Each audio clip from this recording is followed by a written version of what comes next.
தமிழ்நாடு என்ற தலைப்பிலான தொடர் அரசியல் வகுப்பினுடைய 35வது நிகழ்வு இது. நாம் இந்த தலைப்பின் கீழ் ஒரு விரிவான பயணத்தை நடத்தியிருக்கிறோம். ஒரு விரிவான கல்வி பயணத்தை நடத்தியிருக்கிறோம். மார்க்ஸ் எங்கெல்ஸினுடைய பொதுமை கட்சி அறிக்கையிலிருந்து தொடங்கி எப்படி பாட்டாளி வகுப்பினுடைய புரட்சி என்பது தேசம் என்பதை களமாக கொண்டிருக்கிறது, நில அரசுகளின் உருவாக்கம் என்பது குடியாட்சிய புரட்சிகளில் வகித்திருக்கிற பங்கு என்பதை பற்றி எல்லாம் விரிவாக நாம் பார்த்து முடித்திருக்கிறோம். ஒரு மொழி என்பது என்ன, மொழி சமூக மாற்றத்தில் வகிக்கக்கூடிய பங்கு, இந்த செய்திகளையும் நாம் விரிவாக பார்த்தோம். இந்திய பொதுமை இயக்கம் இந்தியாவிற்கென்று இருக்கக்கூடிய இரண்டு தனி சிக்கல்கிய சாதி சிக்கலையும் தேசிய சிக்கலையும் எவ்வாறு அலட்சியம் செய்துவிட்டது, தெலங்கானா போராட்டத்தினுடைய படிப்பினைகள் தொடர்பாக ஸ்டாலினோடு நடத்தப்பட்ட விவாதங்கள் பற்றி எல்லாம் நாம் விரிவாக பார்த்தோம். நாம் கடைசியாக இந்த தலைப்பில் பழைய வகுப்புகள் ஒரு சிலவற்றை நாம் மலையொலியாக்கி இருக்கிறோம். இன்னும் சிலவற்றை நாம் முகநூல் போய் பார்க்க முடியும். யார் எது விடுபட்டிருந்தாலும் கேட்டு பெற்றுக் கொள்ளலாம். இப்ப நாம் 2-3 வகுப்புகளாக நியோ கலோனியலிசம், மன்னிக்கணும், நியோ லிபரலிசம், தாராளியம் என்பது பற்றி பார்த்து கொண்டிருக்கிறோம். உலக அளவிலேயே முதலியம், அதாவது முதலாளித்துவம், அதனுடைய வளர்ச்சியில் ஒரு புதிய கட்டத்தை அடைந்திருக்கிறது. இது வழக்கமான முக்கியத்துவமாக இல்லை. இது மக்கள் நலனை நாடுகிற, மக்களுக்கு சில சலுகைகளை செய்யக்கூடிய சேவநல வடிவத்தை இழந்திருக்கிறது. இன்று முழுக்க முழுக்க அது வணிகமயப்படுதலையும் சமூகத்திலான முரண்களை தீவிரப்படுத்துவதையும் ஒரு பிற்போக்கான சந்தை சார்ந்த முதலியமாகி இருக்கிறது. அதற்கு அரசு துணை போகிறது என்பதையெல்லாம் விரிவா பார்த்தோம். குறிப்பாக ஆனந்த் டெல்டும்டேயினுடைய ரிபப்ளிக் ஆஃப் காஸ்ட் என்ற புத்தகத்தினுடைய பல பகுதிகளை எடுத்துக்காட்டி விவரித்தோம். இந்திய அரசமைப்பு என்பது ஆதிக்க காலத்திய அரசமைப்பினுடைய தொடர்ச்சியாகவே இருப்பதையும், சில அலங்காரங்கள், சில வார்த்தை விளையாட்டுகளை தவிர அடிப்படையில் அப்படி ஒரு அடக்குமுறை தன்மையோடு தொடர்ந்து கொண்டிருப்பதையும் காட்டினோம். இடஒதுக்கீடு தொடர்பாகவும் அது வைக்கக்கூடிய பங்கு, அதற்காக நாம் திருவேல் பாண்டியனுடைய தீர்வுடைய பல பகுதிகளை எடுத்துக்காட்டு, மண்டல் குழு, மற்ற பரிந்துரைகள், அண்மை காலத்திய போக்குகள், அப்ப மொழி உரிமைக்கும் சமூக நீதி உரிமைக்கும் இருக்கக்கூடிய தொடர்புகளை எடுத்துக்காட்டு. இன்றைக்கு தமிழ்நாடு இந்தியாவில் இருக்கிறது, இந்தியா உலகத்தில் இருக்கிறது. எனவே தமிழ்நாடு என்பதை உலகத்திடமிருந்தும் இந்தியாவிடமிருந்தும் தனி பிரித்து புரிந்து கொள்ள முடியாது. தீர்வு காண்பதற்கு பிரிப்பது, ஆனால் புரிந்து கொள்வதற்கு எல்லாத்தையும் பின்னணியில வச்சு பார்க்கணும். அப்படிப்பட்ட ஒரு குளோபல் கான்டெக்ஸ்ட், ஒரு உலக சூழல், உலக பின்னணியை எடுத்து காட்டுவதற்காகத்தான் இந்த புது தாராளியம் என்ற இந்த கருத்தை விரிவா பார்த்தோம். எப்படி 39-40 காலத்தில் உலகத்தில் ஏற்பட்ட அந்த பெருமந்தம், இந்த கிரேட் டிப்ரெஷன், ஒரு 10 ஆண்டு காலம் நீடித்தது. அதற்கு பிறகு அதிலிருந்து மீண்டு வருவதற்கான முயற்சிகளில் கெய்ன்சிய கொள்கை ஒரு பங்கு வைத்தது. அரசுக்கு ஒரு பங்கு கொடுப்பது, மக்கள் நலன்களை பார்த்துக் கொள்வது, அதன் மூலமாக முதலாளித்துவ உலகத்தை, முதலிய உலகத்தை அழிவிலிருந்து காட்டுவதாக அது அமைந்தது. அதற்கு பிறகு 2ஆம் உலக போர், அடுத்து வந்த நெருக்கடிகள். இப்ப குறிப்பாக 80களில் தொடங்கி 90களில் நிலை பெற்று ஒரு புது தாராளிய கட்டமைப்பு உருவாகி இருக்க. இந்தியா தொடக்கத்தில் 5 ஆண்டு திட்டங்கள்லாம் போட்டாங்க. அந்த பின்னணியிலிருந்து மாறி இன்றைக்கு ஒரு சிலருடைய கையில் ஏற்கனவே ஏகபோகங்களை கட்டுப்படுத்துவதற்கான சட்டங்கள்லாம் வச்சிருந்தாங்க. அதையெல்லாம் அடியோடு கைவிட்டு இன்றைக்கு அவர்கள் முழுக்க முழுக்க இந்த முதலியத்தை, குறிப்பாக புது தாராளிய முதலியத்தை வளர்த்தார்கள். புது தாராளியம் நியோலிபரலிசம் என்றால் என்ன என்பதையும், நியோலிபரலிசமும் இந்துத்துவமும் இணைந்த ஒரு கலவையாக எப்படி செயல்படுகின்றன என்பதையும் நாம் அடுத்தடுத்த பகுதிகளில் பார்ப்போம். அப்ப புது தாராளியம் கல்வியின் மீது செலுத்துகிற தாக்கம் பற்றி விரிவா பேசும். நம்ம கல்வி களம் இன்றைக்கு தலைப்பு கொடுத்திருக்கோம். என்ன பொருள் இது? The field of education என்ற அர்த்தத்தில் அல்ல. கல்வின்னு ஒரு துறை இருக்கு, அந்த துறை பற்றிய செய்திகளை பேசுவதற்காக அல்ல. இது ஒரு போராட்ட களம். அது அறியாமைக்கும் அறிவுக்குமான ஒரு போராட்ட களம் என்பது எல்லோருக்கும் தெரியும். அதற்கு ஒரு புதிய விளக்கமே தர வேண்டியதில்லை. ஆனால் இந்த கல்வி என்பது உண்மையிலேயே இந்த புதுத்தாராளிய காலகட்டத்தில் நாம் நுணுகி ஆராய்ந்து பார்த்தால் இதுதான் ஒரு நீதிக்கான போராட்ட களமாக, சுரண்டலுக்கும் சுரண்டலை எதிர்க்கிற வகுப்புகளுக்குமான ஒரு வகுப்பு போராட்ட களமாக, சமூக ஏற்றத்தாழ்வுகளை செயல்படுத்துகிறவர்களுக்கும் அந்த சமூக ஏற்றத்தாழ்வுகளை எதிர்த்து போராடுகிற சக்திகளுக்கும் இடையிலான ஒரு நீதிக்கான போராட்ட களமாக, ஒடுக்கப்பட்ட தேசிய இனங்களின் விடுதலைக்கான போராட்டமாக கல்வி அமைந்திருக்கிறது.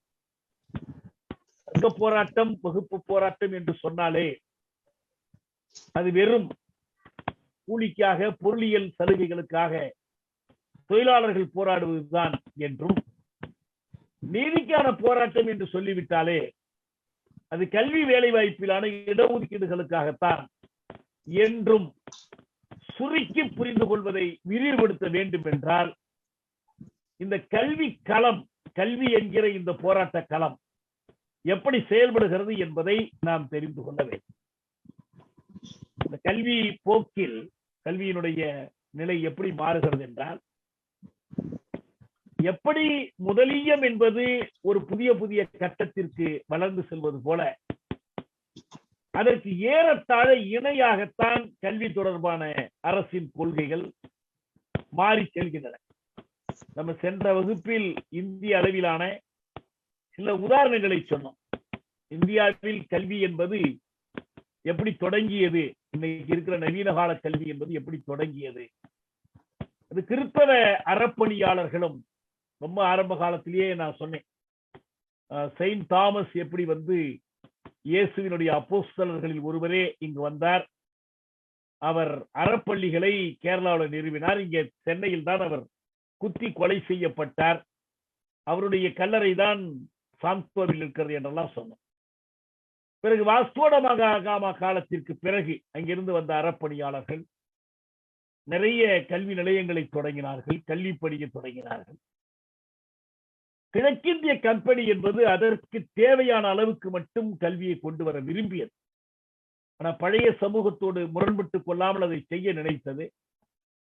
ஆனால் கிழக்கிந்திய கம்பெனியினுடைய இராணுவத்தில் கல்வி என்பது எழுத்தறிவு கட்டாயமா இருந்துச்சு. முதலாக ஒடுக்குண்ட மக்கள், தாழ்த்தப்பட்ட மக்கள், தலித் மக்களுக்கான எழுத்தறிவு என்பது இந்த இராணுவங்களில் சேர்ந்ததன் மூலமாக பின்னணிகளை எல்லாம் நாம் ஏற்கனவே பார்த்திருக்கோம். ரொம்ப குறிப்பாக ஜோதிபா புலவினுடைய கல்வி இயக்கம் பற்றி நாம பார்த்தோம். அனைத்து குழந்தைகளுக்கும் இலவய கல்வி வேண்டும் என்று அன்றைக்கு கோரிக்கை வைத்தவர்கள் ரெண்டு பேர் தான். ஒருவர் தாதாபாய் நவ்ரு,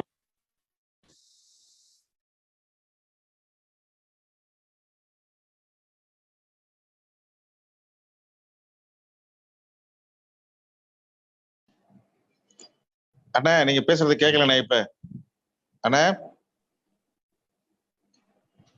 இது வரைக்கும் நீங்க பேசுனது கேட்டது இப்பதான். இலவச கட்டாய கல்வியை சேர்க்கணும், அடிப்படை உரிமையாக சேர்க்கணும். 23வது விதியாக அதை முன்மொழிந்தார்கள். ஆனால் அந்த அறிவுரை குழு, அதாவது நேரு பட்டேல் தலைமையிலான குழு, இதுக்கெல்லாம் நம்மால செலவு பண்ண முடியாது என்று உறுப்பு 45 கொண்டு வந்து இணைச்சாங்க. அந்த இலவசம் கட்டாய கல்வி என்பதையெல்லாம் நீதிமன்றத்தில் போய் நிலைநாட்ட முடியாத ஒரு உரிமையாக வெறும் சொல்றாங்க. இதுல இருந்து நம்ம 1960 கோத்தாரி கல்வி விஷயத்தை கூட பார்த்தோம். தொடக்கல்வி என்பது தாய்மொழி கல்வியா இருக்கணும்னு. இந்த இடத்துல நான் ஒன்றை சொல்ல விரும்புறேன். என்னன்னு சொன்னா, இந்த கல்வி தொடர்பான நீண்ட விவாதத்தில் தாய்மொழி வழி கல்வி, தாய்மொழி பயிற்று மொழி என்பதற்கு அழுத்தம் தரப்படும். அதிகம் போனா அவங்க வந்து தொடக்க கல்வியோட நிறுத்திக்கிறாங்க. கோத்தாரி குழுவாதான் பிரைமரி எஜுகேஷன் தாய்மொழியில இருக்கு. இந்த பிரைமரி எஜுகேஷன் சொல்றதுக்கும் ஹையர் எஜுகேஷன் சொல்றதுக்கும் ஒரு வேறுபாடு இருக்கு. அது நல்லா புரிஞ்சுக்கணும். இப்ப கூட புதுத்தாராளிய அமைப்பிலும் கூட இந்த தொடக்க கல்வியை விரிவுபடுத்துவதற்கு, அதற்கு அரசியல் செய்வதற்கு தயாரா இருக்காங்க. கடைசியா வந்த அறிக்கைகள் கூட அப்படிதான் சொல்லுது. ஆனால் உயர்கல்வியை முழுக்க முழுக்க வணிக பொருளாக மாத்திடுறாங்க. ஏன்? இந்த பிரைமரி எஜுகேஷன் நம்ம அடிக்கடி சொல்றோம், இவங்க வர்ணாசிரம தர்மத்தை கொண்டு வர பாக்குறாங்க. பழையபடி இந்த புதிய கல்வி, தேசிய கல்விக் கொள்கை எல்லாம் வந்துச்சுன்னா நம்மை தற்கூரிகளாக்க பாக்குறாங்கன்னா சொல்றோம். ஆனா உண்மை என்னன்னா, தற்கூரித்தனம் அல்லது கல்வி அறிவு பெறாமை என்பது காலத்துக்கு காலம் வெவ்வேறு அளவுகோல்களை உடையது. ஏன்னா ஒரு முதலியத்தினுடைய அங்காடி, அதாவது முதலாளித்துவத்தினுடைய சந்தைக்கு சந்தையில் போய் வாங்க வேண்டியவர்களை, சந்தையில் போய் உழைப்பாற்றலை விற்க வேண்டியவர்களை, சரக்கு அங்காடி, உழைப்பு அங்காடி, இந்த இரண்டுக்குமே குறைந்தபட்ச கல்வி அறிவு தேவை. முற்றிலுமான தற்கூரிகளை கொண்டு ஒரு அங்காடி உருவாகாது. அது சரக்கங்காடி உருவாகாது, உழைப்பங்காடி உருவாகாது. அப்ப உழைப்பு அங்காடியில் ஒரு தகுதி பெறுவதற்கு கொஞ்சம் கல்வி பெறணும். தொடக்க கல்வி வேணும். அதே போல சந்தையை உருவாக்குவதற்கு அந்த அங்காடிக்கும் கல்வி இன்றியமை.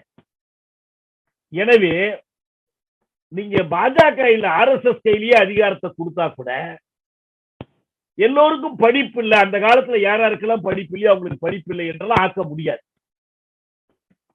அதே போல ஒரு முதலியத்திற்கு சேவை செய்யக்கூடிய ஆட்சிகள் தலைமை கூட புதுத்தாராளியம் வருவதற்கு முன்னாலேயும் சரி, புதுத்தாராளிய காலத்திலும் சரி, தொடக்க கல்வியை விரிவுபடுத்துவதிலும் பரவலாக்குவதிலும் அவங்க அக்கறை காட்டுறாங்க. ஒரு உதாரணம் சொல்றேன். இப்ப தமிழ்நாட்டுல வந்து தொடக்க கல்வி பெரிய அளவுக்கு ஏற்கனவே இலவயமாக்கப்பட்டிருக்கு, பரவலாக்கப்பட்டிருக்கு. இப்ப காமராஜர் காலத்துல இது பரவலாக்கப்பட்டுச்சு. அவங்க இடையில கொண்டு வந்த குலக்கல்வி முறை என்பது கூட அடியோடு படிப்பில்லாத ஒரு முறை இல்லை. படிப்போடு சேர்ந்து அதையும் சேர்த்துக்க. ஆனா உயர்கல்வி இருக்கு பாருங்க, பொறியியல் கல்வி, மருத்துவ கல்வி, இதுதான் மெல்ல மெல்ல வணிகமயப்படுத்தப்பட்டு தொடர்ந்து வணிகமயப்படுத்துவதற்கான ஒரு முயற்சி. இதுல வந்து இந்தியா என்பதற்கும் தமிழ்நாடு என்பதற்குமே வேறுபாடுகள் உண்டு. அதற்கான வரலாற்று காரணிகள் என்ன என்பதையெல்லாம் நாம பார்க்கலாம். ஆனா இப்ப நாம் தெரிந்து கொள்ள வேண்டியது என்னன்னா, புதுத்தாராளியம் என்பது முக்கியமாக எங்கே செயல்படுகிறது என்றால் உயர்கல்வித்துறையில செயல்படும். அந்த உயர்கல்வித்துறையைத்தான் அவர்கள் முக்கியமாக வைத்திருக்கிறாங்க.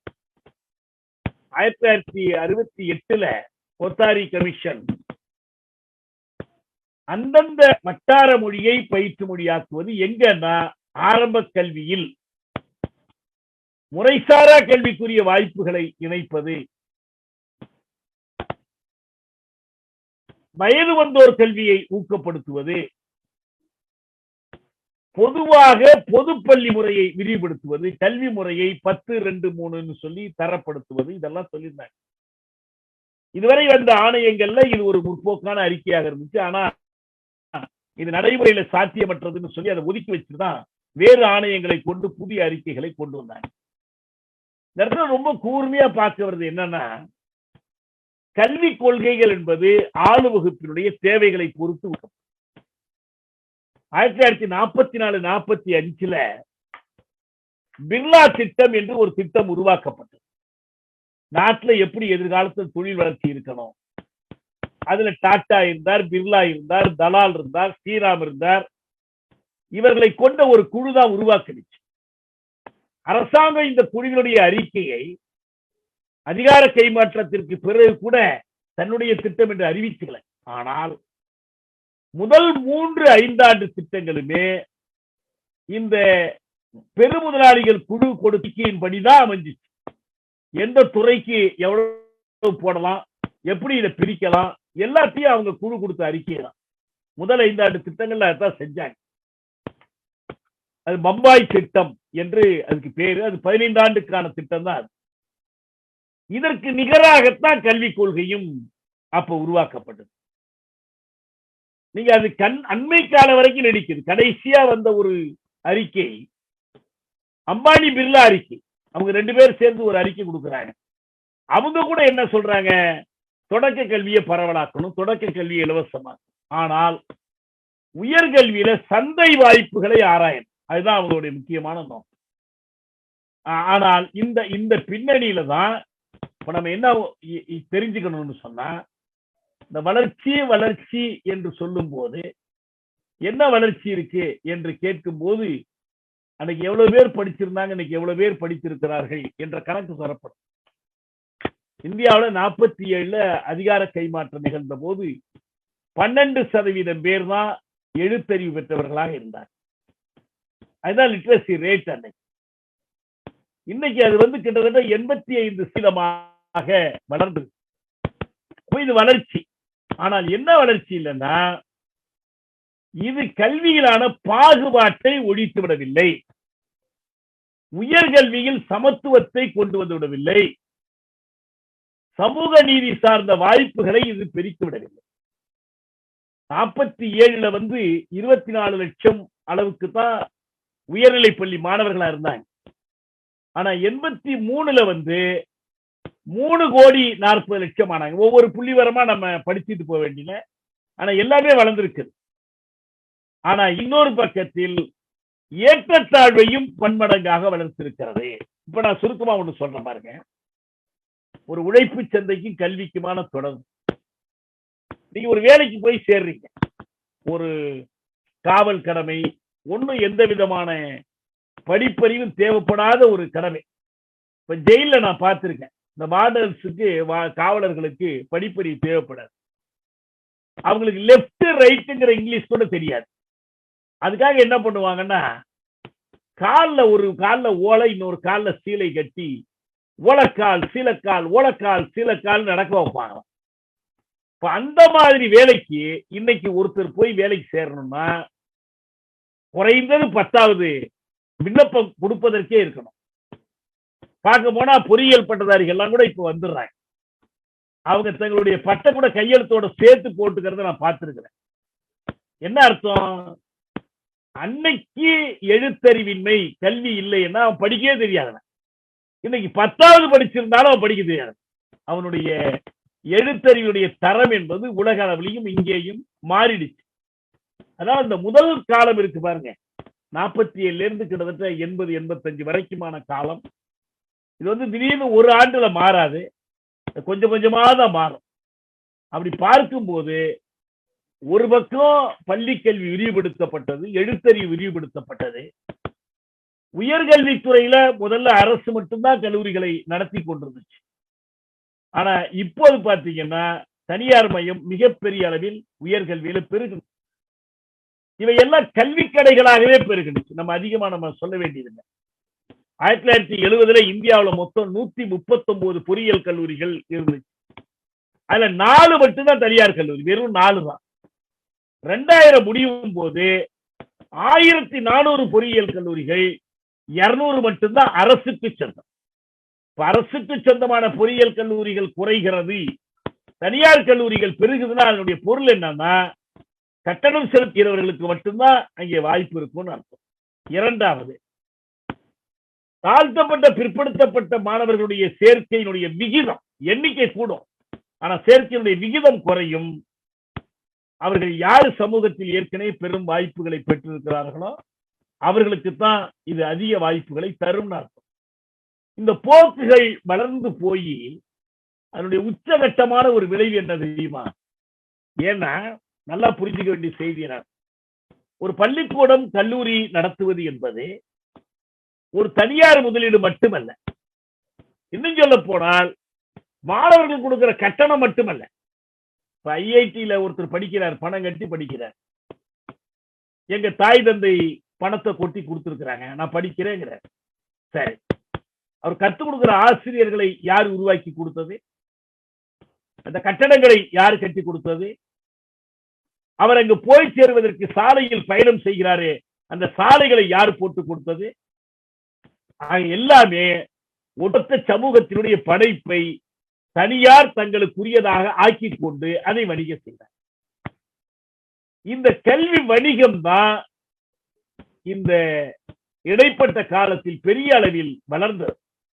இதனுடைய விளைவு என்ன தெரியுங்களா? நம்ம ஏற்கனவே பார்த்தோம். முதலிய பொருளியல் என்பது, அதாவது முதலாளித்துவ பொருளாதாரம் என்பது எந்த ஒழுங்குக்கும் கட்டுப்படாது, எந்த திட்டத்திற்கும் உட்படாது. ஏன்னா இதனுடைய நோக்கம் லாபம். எல்லாமே லாப நோக்கமா இருக்க வேண்டிய நிலைக்கு கொண்டு வந்துட்டாங்க. ஆரம்பத்துல எதுல பொருள் உற்பத்தி பண்ணி விற்கணும், அதுக்கான லாபத்தை பார்த்துக்கிட்டாங்க. லாபம் வராத தொழில்களை அவங்க அரசு கிட்ட விட்டுட்டாங்க. இப்ப சுரங்கம் தோன்றது, எண்ணெய் எடுக்கிறது, மெட்டலர்ஜிக்கல் மாழை தொழில், ரயில் போக்குவரத்து, இதெல்லாம் உடனுக்குடன் லாபம் பெரிய முதலீடுகள் முடங்கிக்கிறாங்க, அது அரசு கைக்கு போயிடுச்சு. அதே போலதான் இந்த கல்வித்துறை பெரும்பாலும் அப்படி இருந்துச்சு. ஆனா இப்போது லாபம் எடுக்கக்கூடிய வாய்ப்பு வந்து, நீங்கள் சோப்பு சீப்பு கண்ணாடி மட்டும் விற்கல, சைக்கிள் கார் மட்டும் விற்கல, நீங்கள் பட்டங்களை விற்கிறீர்கள், கல்விகளை விற்கிறீர்கள் என்று கல்வி வணிக சரக்கானதற்கு பிறகு அதுக்குள்ள ஒரு அராஜகம் வந்துடுச்சு, உண்மை வந்துடுச்சு. எத்தனை பொறியியல் மாணவர்கள் தேவைப்படுவாங்க இந்த ஆண்டுக்கு? அதை எத்தனை கல்லூரிகள்ல இருந்து நாம் தயாரிப்பது? அவர்கள் யாரெல்லாம் என்ன துறை பொறியியலை படிப்பது? எதையுமே திட்டமிட முடியாத நிலை. இதனுடைய உண்மை விளைவு என்ன என்பதை 2017 டிசம்பர்ல இந்தியன் எக்ஸ்பிரஸ் எடுத்து காட்டியிருச்சு. இது ஒரே ஒரு முக்கியமான புள்ளி வர ஞாபகம் வச்சுக்கணும். நாடு முழுவதிலும் 600 தனியார் பொறியியல் கல்லூரிகளை அனைத்திந்திய தொழில்நுட்ப கல்வி மன்றம் மெல்ல மெல்ல மூடிவிட்டது. ஏஐசிடிஇ என்ன பண்ணாங்கன்னா, கற்பித்தலில் தரம் இல்லை, தரம் குறைவா இருக்குன்னு சொல்லி 600 தனியார் பொறியியல் கல்லூரிகளை மூடினாங்க.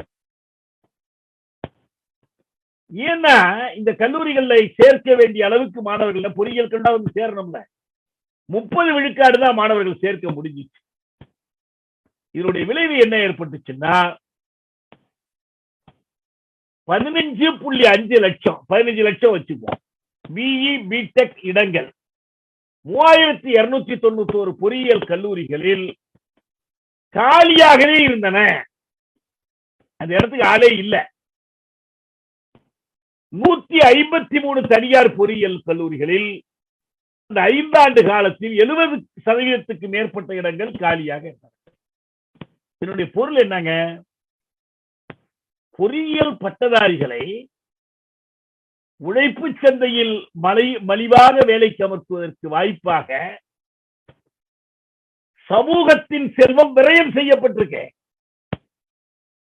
இது நம்ம பணம், மக்களுடைய செல்வம். இந்த செல்வத்தை வீணடிக்குது புது தாராளியம். உனக்கு என்ன பொறியியல் படிப்பு தான், நான் நிறைய திறக்கிறேன், புதுசா திறக்கிறேன். ஆனா புதுசா அவர்களை அவ்வளவுக்கு இடத்தை சேர்க்க முடியல. சில கல்லூரிகளை மூடுறாங்க. இது 2017 ரொம்ப அண்மை காலத்தில் எக்ஸ்பிரஸ் எழுதிய ஒரு கட்டுரையில சுட்டி காட்டினாங்க. இந்த பின்னணியில தான் உயர்கல்வி சேவை என்றால் என்ன? இப்ப நம்ம மீண்டும் வரோம். கல்வி என்பதுல தொடக்க கல்வி யாரை தயார் பண்ணி கொடுத்தோம்? எழுத படிக்க தெரிஞ்சவனை தயார் பண்ணி கொடுப்போம். எண்ணும் எழுத்தும் கண்ணென தகுன்னு கண்ணை திறந்து வைக்கும். அதுக்கு மேல அவங்க சிறு பணிகளுக்கு போலாம், எல்லாம் பண்ணலாம். அவர்கள் ஒரு கட்டத்திற்கு பிறகு காசு கொடுத்து படிக்க முடியலன்னா அந்த படிப்புல இருந்து டிராப் அவுட் ஆயிடுவாங்க. அப்புறம் ஆடு மேய்க்க போலாம், மாடு மேய்க்க போலாம், டீக்கடை வைக்கலாம், ஏதோ பண்ணிக்கலாம், வீட்டோட இருந்துக்கலாம். ஆனால் இந்த உயர்கல்வி சேவை, உயர்கல்வி துறை, இதை மாணவர்கள் விலை கொடுத்து வாங்க வேண்டும். இவங்க யார் ஆயிடுறாங்கன்னா நுகர்வாளர்கள் ஆயிடுறாங்க. மாணவர்கள் இப்ப கல்வி பெறுகிறவர்கள் என்பதிலிருந்து கல்வி நிறுவனங்களில் விற்கப்படுகிற, கல்வி கடைகளில் விற்கப்படுகிற உயர்கல்வியை விலை கொடுத்து வாங்கக்கூடிய நுகர்வாளர்களாக மாணவர்கள் மாற்றப்படுறாங்க. ஏன்? அதை வாங்கினாதான் கார்ப்பரேட் துறை, பெருங்குழும துறையில் உங்களுக்கு வேலை கிடைக்கும். இப்ப கல்லூரினா என்ன? ஓ அந்த காலம் பறந்த பறவைகளேன்னு பாடிய அந்த கல்லூரியினுடைய இன்பம், கல்லூரியில் முளைத்த இயக்கங்கள், கல்லூரியில் முளைத்த அறிவியல், கல்லூரியில் முளைத்த கவிதைகள், அப்படிப்பட்ட ஒரு இனிமையான அனுபவம் எல்லாமே போயிடுச்சு. இப்ப அந்த நிறுவனங்கள் எப்படி இருக்குதுன்னு சொன்னா, ஒரு ஷாப்பிங் மால் மாதிரி உங்களுக்கு என்ன பிடிக்கும்னு போய் அங்க வாங்கிக்கலாம், காசு இருக்கணும், அவ்வளவுதான். இதுதான் புதுத்தாராளியம் உயர்கல்விக்கு இழைத்திருக்கிற ஒரு மிகப்பெரிய தீங்கு. இதுதான் கல்வி வளர்ச்சி. நீங்க தொடக்க கல்வியை பரவலாக்கியதல்ல கல்வி வளர்ச்சி. அது செய்யாம இருக்க முடியாது. எந்த சமூகமும் அதை செய்துதான் ஆகணும். அந்த சமூகத்தில் நிலவக்கூடிய ஏற்றத்தாழ்வை அதன் மூலமாக போக்குகிறார்.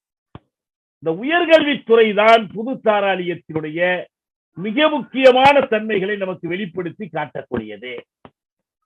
இப்ப 91 தான் நம்ம ஒரு ஆண்டு குறிச்சிருக்கோம், ஒரு கட் ஆஃப் டேட் மாதிரி. எது 91? என்ன 91? புதுத்தாராளியத்தினுடைய முழு முதலான ஆட்சி தொடங்கிய ஆண்டு. நீங்க அதுக்கு முன்னாலேயே நெருக்கடி நிலை கால இந்திரா காந்தி அம்மையார் எடுத்த நடவடிக்கைகள்,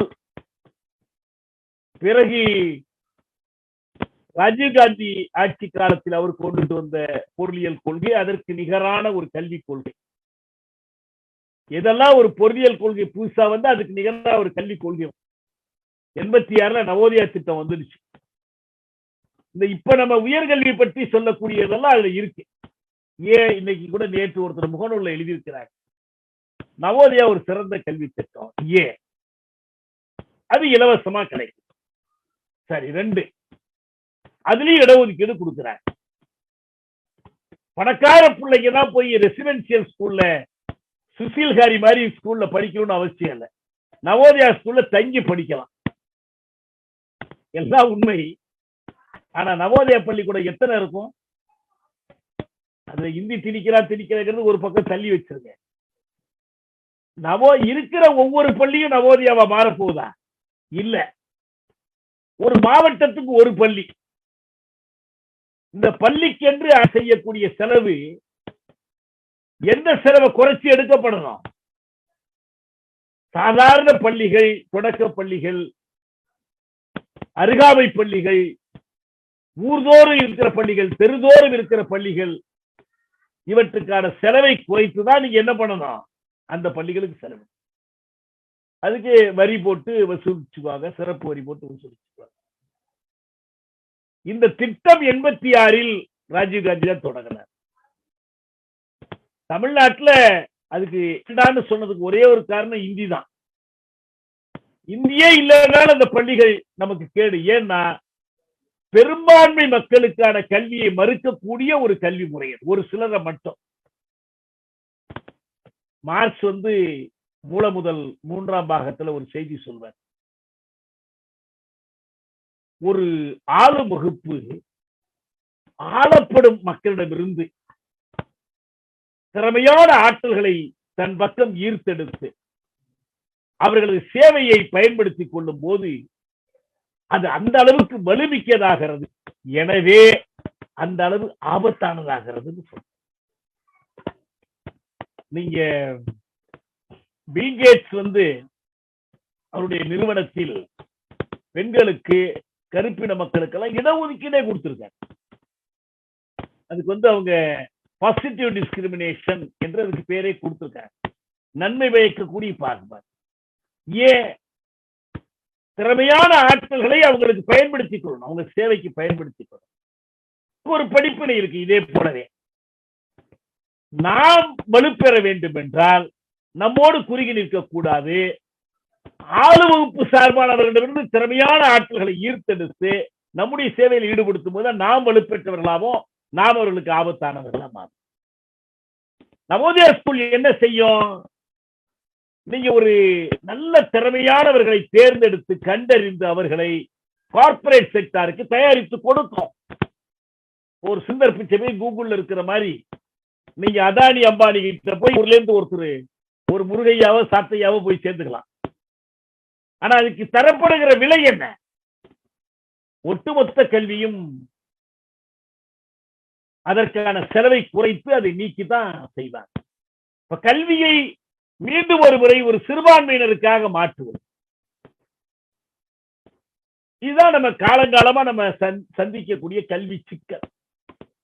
நம்ம பின்னால தமிழ்நாடு பற்றி பார்க்கும்போது நம்ம பார்க்கலாம், இந்தியா முழுவதற்குமான கல்வி வரலாற்றுக்கும் தமிழ்நாட்டின் கல்வி வரலாற்றுக்கும் மிகப்பெரிய வேறுபாடு. அதனுடைய தொடர்ச்சி இன்றைக்கு நம்ம பார்க்கிறோம். ஏன்னு சொன்னா, கல்வியில் சிறந்த தமிழ்நாடுன்னு பாரதியார் பாடுறார். இவர் சும்மா ஒப்புக்கு பாடுறாரா? உண்மையிலேயே அப்படி கல்வி சிறந்த தமிழ்நாடாக நம்ம இருந்தோமா என்று ஆராய்ந்து பார்த்தால், இப்ப தொல்பொருள் ஆய்வுகள்லாம் நமக்கு வெளிப்படுத்தி, கீழடியா இருந்தாலும் வேறு சில ஆய்வுகள் எல்லாம் என்ன தெரியுதுன்னா, ஒரு பானை செய்யக்கூடிய தொழிலாளி எழுத்தறிவோடு இருந்தான் என்பதை கீழடியில் நம்ம பார்த்தோம். சங்க காலத்தில் ஏராளமான பெண் புலவர்கள் தோன்றியிருக்கிறார். இன்னொன்னு கூட சொல்லலாம், தொல்காப்பியத்தின் காலம் பற்றி ஒரு விவாதம் இருக்கு. எப்படி பார்த்தாலும் அது ஒரு 2300, 2500, 2700, சிலர் 3000 வரைக்கும் கூட சொல்றாங்க. எப்படினாலும் இருக்கட்டும், தொல்காப்பியம் போன்ற ஒரு இலக்கியம், நான் உலகத்தின் முதல் கலைக்களஞ்சியம்னு அதை சொல்றேன். ஏன்னா அது வெறும் எழுத்ததிகாரம், பொருளதிகாரம், சொல்லதிகாரம் மட்டும் உடையதல்ல. அது பரிமாணங்களை பற்றி பேசக்கூடியது. நிறைய அறிவியல் உண்மைகளை அது உட்கொண்டிருக்கு. இப்படி ஒரு இலக்கியத்தை ஒரு புலவர் எழுதியிருக்கலாம், ஒரு அறிஞர் எழுதியிருக்கலாம். ஆனால் அந்த அறிஞரை தோற்றுவிக்கிற சமுதாயம் ஒரு அறிவு சமுதாயமாக இருக்கும். நீங்க ஒரு சிகரம் வேணும், அதனுடைய கொடுமுடி வேணும்னா அது ஆகாயத்துல நிக்காது.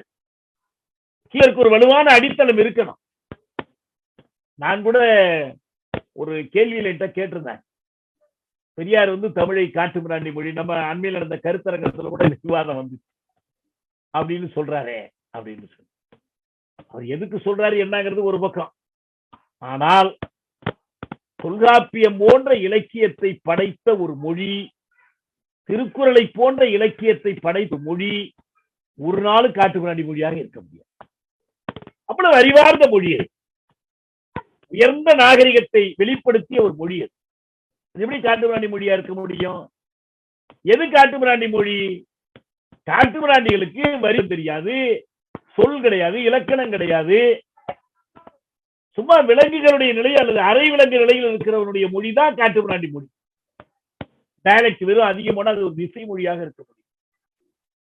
ஆனால் நம்முடைய கல்வி அன்றைக்கு எப்படி சிறந்து விளங்கியது என்பதற்கான சான்றுகளா இதையெல்லாம் நம்ம பார்க்கலாம். இந்தியா முழுவதையும் பற்றி பேசும்போது ஆனந்த் செல்டும்டே இந்த மிஷனரிகள் வர்ற வரைக்கும் இங்க ஒன்னும் அனைவருக்குமான கல்வியே இல்லை. அது ஒரு சிலர்கிட்ட சுருங்கிடுச்சு. பிற்காலத்தில் பிரித்தானிய ஆட்சி காலம், அப்புறம் அவங்க கொஞ்சம் கொஞ்சமா அவங்களுடைய பொருளியல் அரசியல் தேவைகளுக்காக அந்த கல்வியை விரிவுபடுத்த வேண்டி இருந்துச்சு. ஒரு சுதந்திர இந்தியாவில் எப்படி இது விரிவடைந்து சென்றது என்பதையெல்லாம் எடுத்துக்காட்டி மொத்தத்தில் அது ஏற்றத்தாழ்வை போக்கவில்லை, சாதியை ஒழிக்கவில்லை, வர்க்க வேறுபாடுகளை போக்கவில்லை, இதெல்லாம் தீவிரப்படுத்தி இருக்கிறது என்று வாதிடுறார். அது சரி, இப்ப தமிழ்நாட்டுக்கும் அது பொருந்தும். ஆனா நம்ம ஒரு உயர் கல்வி என்ற நிலையிலிருந்துதான் நாம் வந்திருக்கிறோம். பார்ப்பனியும் ஆரிய பார்ப்பனியத்தினுடைய நுழைவுதான் இந்த கல்வியை மீண்டும் சிறுபான்மையினருக்குரியதாக்கியது. இதையெல்லாம் நம்ம பார்க்கிறோம். இது எப்படி நடந்துச்சு, இந்த வரலாறு நம்ம பிறகு நம்ம பேசலாம். இந்த கல்வியை எப்படி சிதைத்தார்கள் என்ற வரலாறு. ஆனா அதுக்கு தீர்வாக இது அமையல. ஒரு கருத்து ஒரு சிலருக்கு இருந்துச்சு, குளோபலைசேஷன் நியோலிபரலிசம் எல்லாம் வந்துச்சுன்னா நிறைய தொழில் வாய்ப்புகள் வரும், எனவே சாதியும் தொழிலும் கட்டுநிலை அறுபட்டு போயிடும். நிறைய கல்வி வாய்ப்புகள் வரும், எனவே எல்லோரும் கல்வி பெருக்க முடியும் என்று அவங்க நினைச்சாங்க. பழைய சமூகத்தில் யார் ஆதிக்க நிலையில் இருந்தார்களோ அவர்களுக்கான வாய்ப்புகளைத்தான் அது திறந்து விட்டதை தவிர தலித்துகள் ஒடுக்கப்பட்டவர்களுக்கான வாய்ப்புகளை திறந்து விட்டாலும் அதற்கு நிகராக இல்லை. ஏற்கனவே 10ம் 1 என்ற வேறுபாடு இருந்துச்சு, இப்ப 100ம் 20 ஆயிருக்கும். இந்த 1 20 ஆனிச்சு, ஆனா அது என்னாச்சு, 10 100 ஆயிடுச்சு. இப்படி ஒரு ஏற்றத்தாழ்வை தான் இது உருவாக்கி இருக்கு. இந்த இடத்துல ஒரு முக்கியமான கேள்வியை நம்ம தீர்த்து வைக்கணும். என்னன்னா, அன்னைக்கு நம்ம கருத்தரங்கத்தில் கூட இந்த பிரச்சனை வந்துச்சு, இந்த வேலை வாய்ப்புக்கு என்ன செய்வது எல்லாம். ஒண்ணு நம்ம நல்லா தெரிந்து கொள்ளணும், கல்வி என்பது மனித சமூக வளர்ச்சியோடு தொடர்புடையது. இந்த முதலிய அமைப்பு, இந்த ஒடுக்குமுறை சுரண்டல் அமைப்புகள் இவை ஒழிந்த பிறகும் கல்வி இருக்கும். இந்த புதுத்தாராளியும் முதலியம் வருவதற்கு முன்னாலேயும் கல்வி இருந்துச்சு. கல்வி என்று மனித சமூகத்தில் வைக்கக்கூடிய பங்கு என்ன? இது ஒரு துணை விளைவா மட்டும் இருக்குது, வேலை வாய்ப்பு மற்றதுங்க. அப்படி பார்க்கும்போது ஒரு மிக முக்கியமான விவாதத்தை புதுத்தாராளியம் நமக்கு முன்னால எழுப்பி விட்டது. அது என்னன்னு சொன்னா, கல்வி என்பது, அதுவும் எல்லா கல்வியும் இல்லை, உயர் கல்வி என்பது இது பொது நன்மையா தனி சொத்தா? இது பொது நன்மை என்பதை நாம் மெய்ப்பிக்க முடிந்தால் புதுத்தாராளியத்துடைய கல்விக் கொள்கை தவறு. இல்ல, இது பொது நன்மை கிடையாது, இது ஒரு தனி சொத்து, உயர்கல்வி என்பது தனி சொத்து, முடிந்தவர்கள் அதை இதெல்லாம் வாங்கலாம். நம் முந்தைய சொன்ன மாதிரி அது ஒரு சோசியல் டார்வினிசத்திற்கு வழிவகுக்கும். அதாவது சமூக டார்வின் கொள்கை, இயற்கையில் எப்படி தக்கது பிழைக்குமோ அது போல இங்கேயும் முடிஞ்சா நீ அடிச்சு பிடிச்சு ஜெயிச்சுக்க என்று கொண்டு வந்துடுறாங்க. அப்படி பார்க்கும்போது இந்த அறிவு என்பது, அதாவது கல்வி அறிவு என்பது, கல்வியின் வழியாக பெறப்படுகிற அறிவு என்பது ஒரு பொது நன்மையா, எல்லோருக்கும் கிடைக்கக்கூடிய ஒன்றா, ஒரு சிலருக்கான தனி சொத்தா என்ற கேள்விக்கு நாம விடை காணணும். ஒன்றை பொதுச்சத்து என்று எப்படி சொல்றோம்? சூரிய வெளிச்சம் நமக்கு பொது சொத்து, அது யாரும் தனியார் உரிமை கொள்ள முடியாது. அதே போல நம்ம மனிதர்கள் உருவாக்கிய சில பொது சொத்துகள் இருக்கு. இப்ப நம்ம அண்மை காலம் வரைக்கும் சாலைகள் அப்படிதான் இருக்கு. நீங்க சாலைகள்ல அவன் கட்டணங்கள் வசூலிக்க ஆரம்பிச்ச பிறகுதான் அது காசு கொடுக்கணும் போகுது. இப்பயும் நடந்து போறவனுக்கும் சைக்கிள்ல போறவனுக்கும் அது சொத்தா தான் இருக்கு, கார்ல போறவங்களுக்கு தான் அது இல்லை. அதே போல ஒரு நல்ல உதாரணம் எல்லாரும் என்ன சொல்லுவாங்கன்னா, கலங்கரை விளக்கம். கடல்ல இருக்கக்கூடிய கடற்கரை விளக்கம் இருக்கே, அது ஒரு பொது நன்மை. நீங்க பெரிய கப்பல்களா இருந்தாலும் சரி, மீனவர்களுடைய சிறிய படகுகளா இருந்தாலும் சரி, கடல்ல இருட்டுல இருக்கிறவங்களுக்கு கரையை காட்டுவது இந்த கலங்கரை விளக்கம். அதுக்கு ஒரு 2 தன்மைகள் இருக்கு. ஒண்ணு என்னன்னா, அதை ஒருத்தர் பயன்படுத்துறதுனால இன்னொருத்தருக்கு எந்த நஷ்டமும் வராது. நீ கப்பல் பயன்படுத்துற, எனக்கு படகுக்கு தொந்தரவா இருக்கு, படகு பயன்படுத்தினா கப்பலுக்கு தொந்தரவா இருக்கு என்று சொல்ல. இது ஒரு தன்மை. இரண்டாவது தன்மை என்ன? அது நான் எக்ஸ்க்ளூஷனரி. யாரையும் அதுல இருந்து விலக்கி வைக்கவே முடியாது. கலங்கரை விளக்கத்தினுடைய வெளிச்சத்திலிருந்து நீங்க யாரையாவது விலக்கி வைக்க முடியுமானா விலக்கி வைக்க முடியாது. அப்ப இது யாருக்கும் யாருடைய நன்மையும் நீங்க எடுத்துக்கவும் முடியாது, யாரையும் அதுல இருந்து விலக்கி வைக்க முடியாது. இதுதான் கலங்கரை விளக்கத்துடைய தன்மை.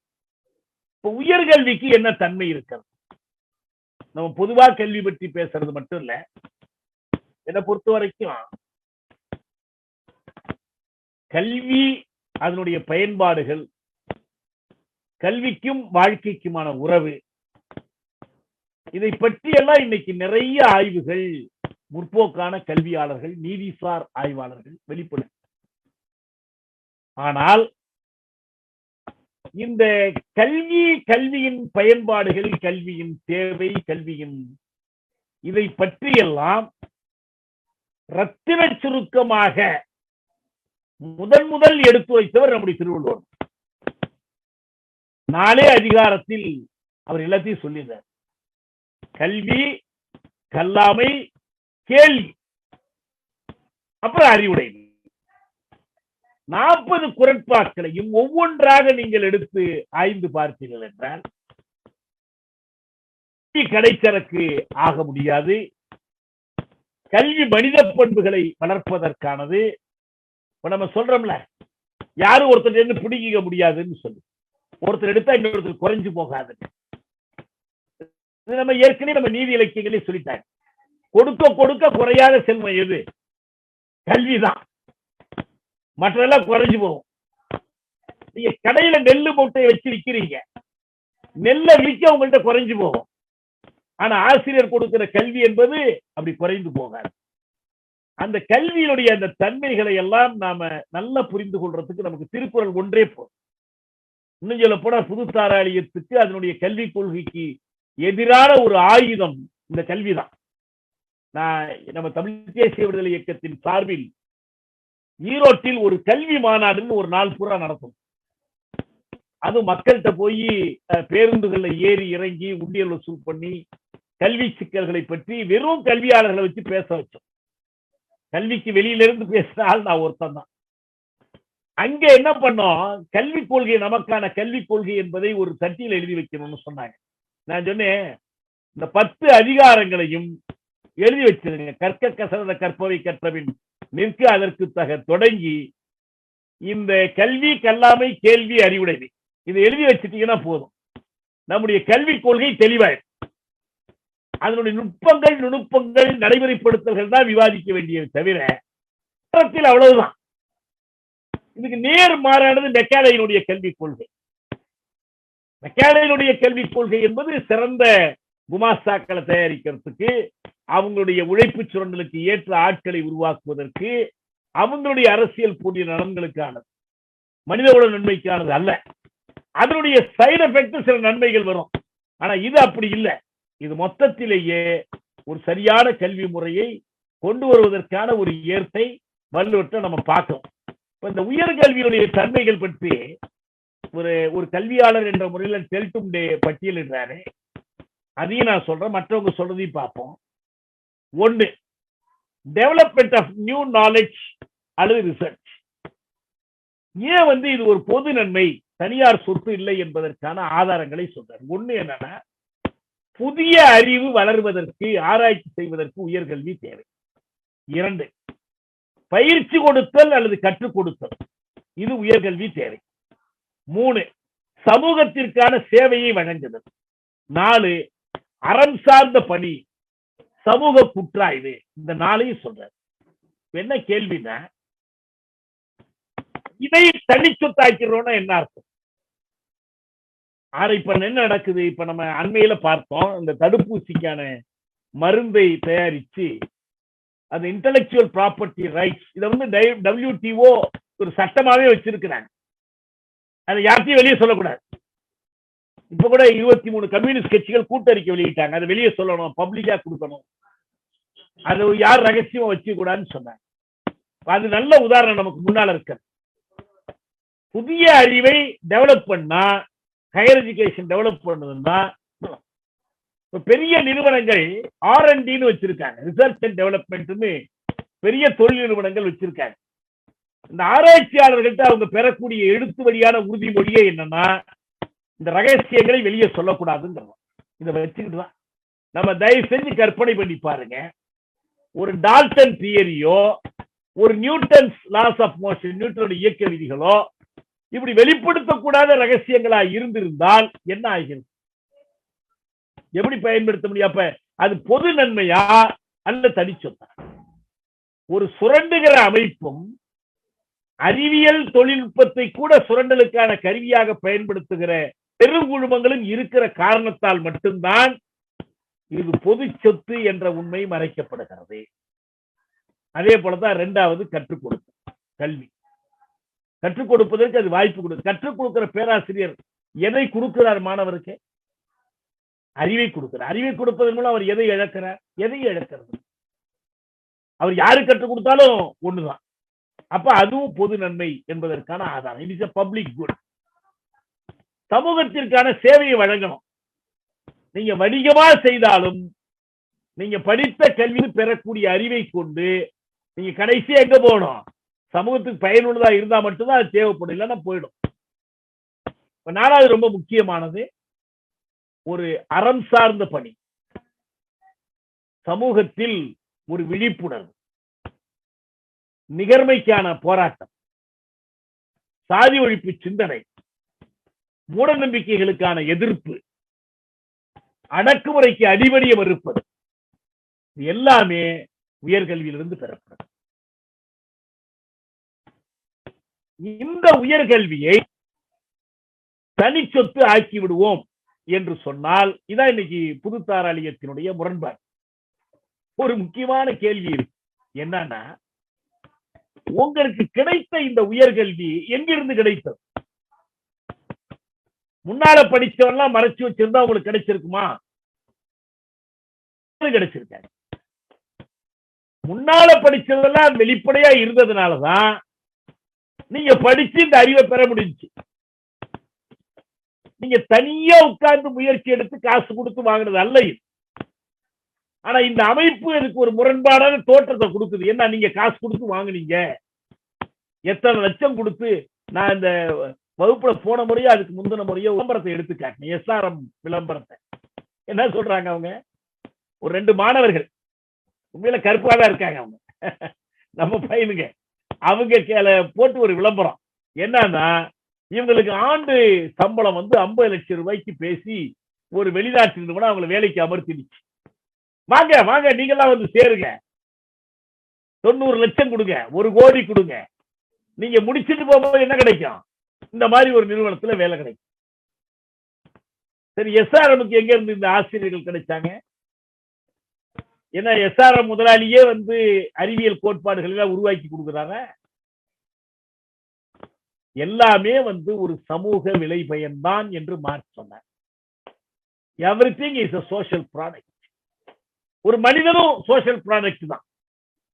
நான் அடிக்கடி சொல்வதுண்டு, மாதா பிதா குரு தெய்வம்னு ஒண்ணுதான். சரி, மாதாவை தெரியும், பிதாவை தெரியும், குருவை தெரியும், எங்க தெய்வம்? என்ன அர்த்தம்னா, உங்களுக்கு எது விளங்கலையோ அது தெய்வம்.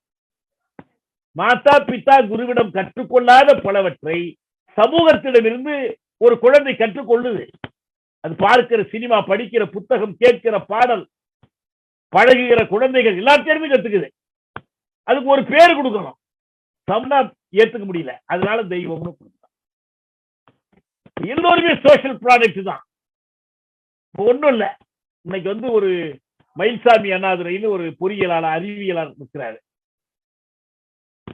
50 வருஷத்துக்கு முன்னால ஒரு மயில்சாமி அண்ணாதுரையை நம்ம உருவாக்கி இருக்க முடியுமா? 100 வருஷத்துக்கு முன்னால ஏன் அன்னைக்கு சமூக வளர்ச்சி அப்படி இல்லை. அப்ப இது எல்லாமே சமூகத்திடம் இருந்தா கிடைக்கிறது. இதை நீங்கள் அபகரித்து தனிச்சொத்தாக்கி கொள்கிறீர்கள். ரைட். அடுத்து இன்னொரு பெரிய சிக்கல் என்ன இருக்குன்னா, இந்த அறிவை, உயர்கல்வியினால் பெறப்படுகிற அறிவை நீங்க பத்திரமா பூட்டி வச்சுட்டீங்கன்னா இந்த அறிவு வளராது. எப்படி அடுத்த தலைமுறைக்கு இந்த அறிவு போய் சேரும்? இதை யார் வளர்த்தெடுப்பது? ஒருத்தரோட கருத்து எடுக்க முடியாது, உன்னோட அழிஞ்சு போயிடும். ஆகவே ஹையர் எஜுகேஷன் என்பதும் அதன் விளைவாக பெறப்படுகிற அறிவு என்பதும் ஒரு பொது நன்மை. இந்த பொது நன்மை பொதுமக்களுக்கு பயன். ஒரு தொடக்க கல்வி மனிதனை முழு மனிதனாக்குகிறது என்றால், இந்த உயர்கல்வி என்பது அந்த மனிதனை சமூகத்தின் முன்னோடியா, சமூகத்தின் தலைவனா, வழிநடத்துகிறவனாக அது ஆக்கணும். அதுதான் அதனால் வரக்கூடிய பயன். இப்ப நமக்கு இந்த 86ஆம் வருஷத்திய கல்விக் கொள்கை, இப்போ வந்திருக்கிற கல்விக் கொள்கை எல்லாமே நேர் எதிர்ப்பு செய்தது.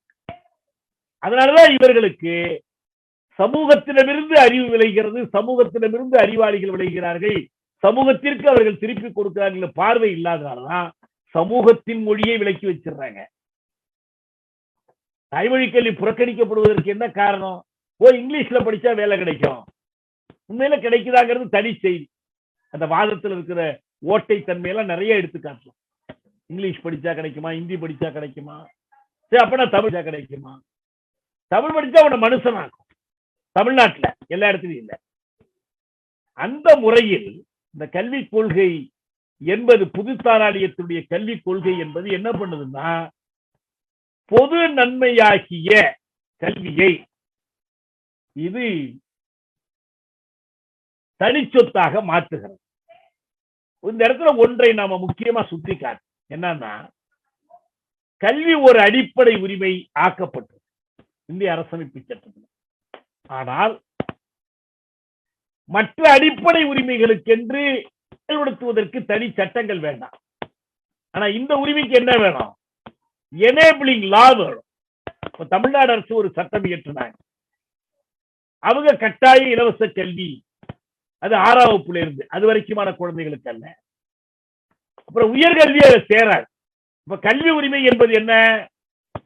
இந்த சந்தைக்கு ஆளை தயார்படுத்துவதற்கான உரிமையா மட்டும்தான் நிறுத்திடுறாங்க. எல் கல்வியையும் அப்படி உரிமையாக்குவதில் என்ன தடையாக இருக்கிறது? நம்ம எப்படி செலவு பண்றதுன்னு கேட்கிறாங்க. ரொம்ப எளிமையான புள்ளி வரும். இந்த நாட்டில் ஒரு மனிதனுக்கு இன்றியமையா தேவைகளாகிய நலவாழ்வு, அதாவது ஆரோக்கியம், கல்வி, இது ரெண்டும் இருந்தாதான் மனுஷன் முழு மனுஷனாவே ஆகும். உலகளாவிய மனித உரிமை சாற்றுரைகள்லாம் இருக்கு. UDHR, universal declaration of human rights இருக்கு. அதற்கு அடுத்து வந்த ஐநா சாசனம் இருக்கு. அரசியல் குடியியல் உரிமைகள் பற்றிய ஆவணம் இருக்கு. பொருளியல் பண்பாட்டு உரிமைகள் பற்றிய ஆவணம் இருக்கு. இந்த எல்லா ஆவணங்களுமே என்ன செய்யுதுன்னா, உனக்கு இன்னென்ன உரிமை இருக்குன்னு சொல்றதோடு நிறுத்துறது இல்ல, உனக்கு ஒரு காத்திரமான நலவாழ்வு பெறுவதற்கும் உரிமை இருக்கு. இது இல்லைன்னா அந்த உரிமை அர்த்தமற்றது. நீங்க சோத்துக்கே வழி இல்லாதவனுக்கு நீ சத்தம் போட்டு பேசுற உரிமையை கொடுத்து என்ன பண்றது? அப்ப இந்த உரிமை செயல்படுத்தப்படணும்னா, ஆட்சியை தேர்ந்தெடுக்கிற உரிமை, தன் வருங்காலத்தை தான் தீர்மானித்துக் கொள்ளுகிற உரிமை, சமூகத்தில் நீதி பெறுவதற்கு எல்லாத்துக்குமே கல்வி வேண்டும், அனைத்து கல்வியும் வேண்டும். கல்விக்கும் நலவாழ்வுக்கும் செலவிடுவதை காட்டிலும் மிக அதிகமாக ராணுவத்திற்கு செலவிடுகிறார்கள். பட்டாளத்துக்கு அதிகமா செலவிடுறாங்க. எந்த மனித உரிமைகளை காப்பாற்றுவதற்கு? மனித உரிமைகளை ஒடுக்குவதற்கு. அதே போல பாத்தீங்கன்னா, இந்த கார்ப்பரேட் செக்டார் பெருங்குழுமங்களுக்கு இவர்கள் கொடுக்கிற கடன், தள்ளுபடி செய்கிற கடன், வழங்குகிற சலுகைகள், அதில் ஒரு சிறு பங்கு இருந்தால் கல்விக்கு கட்டணம் தேவையில்லை. ஆகவே இவர்களுக்கு உண்மையிலேயே கல்வி அடிப்படை உரிமையாக்குவதில் நம்பிக்கை இல்லை. அப்ப புது தாராளியம் என்பது எவ்வளவு வசனம் பேசினாலும் கல்வியை அடிப்படை உரிமையாக்குவதற்கு எதிரானதாக இருக்கிறது. மிக சாதுரியமாக மூடி மறைத்து பல்வேறு அறிக்கைகள், பொன்னையா கமிட்டி அறிக்கை, சுவாமிநாதன் குழு அறிக்கை அடுத்தடுத்து போடுறாங்க. எல்லாமே எதுக்காகன்னா, இந்த கல்வியை எப்படி பிசினஸா பயன்படுத்த, என்ன வாய்ப்புகள் இருக்கு, இதுல முதலீடு செய்வதற்கான வாய்ப்புகளை ஆராய்வதுதான் அம்பானிலா குழுவினுடைய அறிக்கையே அதுதான். ஆக இந்தியா என்பது ஒரு மிகப்பெரிய சந்தை, அதுதான் அவங்க பார்க்கிற பார்வை. அந்த சந்தையில் மற்ற சரக்குகளுக்கான சந்தை மட்டுமல்ல, கல்விக்கான சந்தை. ஏன்னா அமெரிக்கா, சைனா இந்த நாட்டுக்கு அடுத்தபடி ஏராளமானவர்கள் கல்வி சந்தையில் கல்வியை வாங்குவதற்கு காத்திருக்கிற இடம் எதுனா இந்தியா தான். பல கோடி இந்த சந்தையில் புரள முடியும் என்று நம்புறாங்க. அது ஏதோ நம்ம கல்வி அமைச்சர்கிட்ட சொல்லி இதை நிறுத்திடலாம் அப்படிலாம் மாற்ற முடியாது. ஏன்னா பன்னாட்டு உடன்படிக்கைகள்ல கையெழுத்து போடுறாங்க. General agreement on trade and tariff மிந்தி இப்ப general agreement on trade in service, சேவைகளை செய்வதற்கான பொது ஒப்பந்தம், அதுல கையெழுத்து போடுறாங்க. இதன் மூலம் என்னென்னலாம் பண்ணலாம்? இங்க இன்டர்நேஷனல் ஸ்கூல் ஆரம்பிச்சு நடக்கலாம், ஒரு பன்னாட்டு குழுமம் இங்க கல்லூரி நடத்தலாம், பள்ளி நடத்தலாம். 2, இங்க இருந்து பேராசிரியர்களை நீங்க விலைக்கு வாங்கிட்டு போலாம், அங்க போய் நீங்க பயன்படுத்தி கொள்ளலாம். இங்க இருக்கிற மாணவர்கிட்ட நீங்க கட்டண வசூலிக்கலாம், உங்களால எவ்வளவு முடியும் எவ்வளவு வாங்க முடியும். அதுக்குதான் என்ன சொல்றாங்க, இந்த கல்வி சந்தை இருக்கு, இது ஒரு இன்எலாஸ்டிக் மார்க்கெட். அங்காடியிலேயே இது எப்படிப்பட்டதுன்னா விலை ஏறிலாம் இறங்கிட்டு இருக்காது, அது நெகிழ்வற்ற ஒரு சந்தை. நீ வைக்கிறது தான் கட்டணம், அதான் கொடுத்தாங்க. இவ்வளவு நெருக்கடியில கூட அரசாங்கம் என்ன சொல்றான், 75% கட்டணத்தை வாங்கிக்க, நம்ம ஏற்கனவே எவ்வளவு சம்பாரிச்சேன் எவ்வளவு மிச்சம் இருக்கிறான் அதை பத்தி எல்லாம் கவலையே கிடையாது. ஆகவே உயர்கல்வி வாய்ப்புகளை மறுப்பது, அதற்கான பொறிமுறைகளை தடுப்பது, இதன் ஒரு பகுதி தான் நீட். இதான் நுழைவுத் தேர்வு. நுழைவுத் தேர்வின் மூலமாக, கல்வி கட்டணத்தின் மூலமாக, அறிவு சொத்து பாதுகாப்பின் மூலமாக பல வழிகளிலும் உயர்கல்வி கல்விகளை அடைப்பது. இதுதான் இந்த பொது நன்மை என்ற கருத்தை மறுத்து சந்தை பொருளாக்குவதன் மூலமாக அவர்கள் சார்ந்திருப்பது. ஏனென்றால் இந்த வணிகமயத்தை நாம் ஏற்க முடியாது. இந்த வணிகமயத்தோடு இணைந்தால் நாம் ஏற்கனவே சொன்ன மாதிரி இந்த சென்ட்ரலைசேஷன், கமர்ஷியலைசேஷன் அண்ட் கம்யூனலைசேஷன், இந்துத்துவ மயம் இது வருது. இந்துத்துவ மையம் நம்ம ரொம்ப கொச்சையா புரிஞ்சிக்க கூடாது. வர்ணாசிரம தர்மத்தை மீட்டுக் கொண்டு வருவது வர்ணாசிரமம், இது வர்க்கிரமத்தோடு இணைந்த வர்ணாசிரமம். இதுலயும் வர்ணாசிரமம் இருக்கும், ஆனா பழைய வடிவத்தில் அப்படியே இருக்கிறது இல்ல, காலத்துக்கு ஏற்ற மாற்றங்களோடு வரும். இதுதான் கல்வியில் புதுத்தாரலியம் செய்திருக்கிற ஒரு நிலை. எனவே கல்வி களம் நமக்கான ஒரு போராட்ட களம். கல்வி உரிமைக்காக நாம் போராடியாகணும்.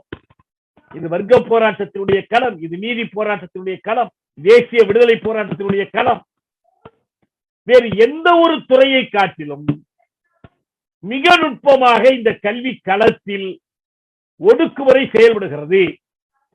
நம்ம ஏற்கனவே ஒரு உதாரணம் அடிக்கடி நான் சொல்லிக்கிட்டு இருக்கேன். ஆல் இந்தியா கோட்டான்னு ஒன்றை கொண்டு வர்றான். தமிழ்நாட்டில் மருத்துவக் கல்லூரி தமிழ் வழியில் நடத்தப்படுமானால் ஆள் கோட்டா எப்படி வரும்? நினைச்சாலும் கொண்டு வர முடியாது.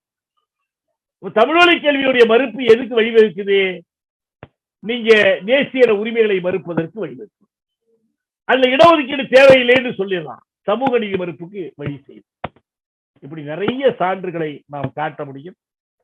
அதனால வேண்டி தமிழ்நாடு என்ற ஒரு நாடு, தமிழ்நாடு என்ற ஒரு புதிய தேசத்தை படைக்கிற போது அதற்கான கல்விக் கொள்கை என்பது புதுத்தாராளியத்தின் கல்விக் கொள்கையாக இருக்க முடியாது. அடியோடு புரட்டி போடுகிற ஒரு கல்வி புரட்சியின் மூலமாகத்தான் நாம் ஒரு புதிய கல்வி முறையை, புதிய கல்வி உள்ளடக்கத்தை நாம் தோற்றுவிக்க முடியும். நம்ம இந்த தமிழ்நாட்டுக்கென்று உள்ள கல்வி களத்தினுடைய தனித்தன்மைகள், தமிழ்நாட்டு வரலாற்றில் என்ன கல்வி வைத்திருக்கிற பங்கு, அது இடையில் ஏற்பட்ட சீர்குலைவு, இன்றைக்கு கல்வி களத்தில் நாம் செய்ய வேண்டிய பணி, இதை நாம் அடுத்த வகுப்பில் எடுத்துக்கொள்வோம். நான் இந்த கல்வி களம் என்ற இந்த வகுப்பை தோடு நிறைவு செய்கிறேன்.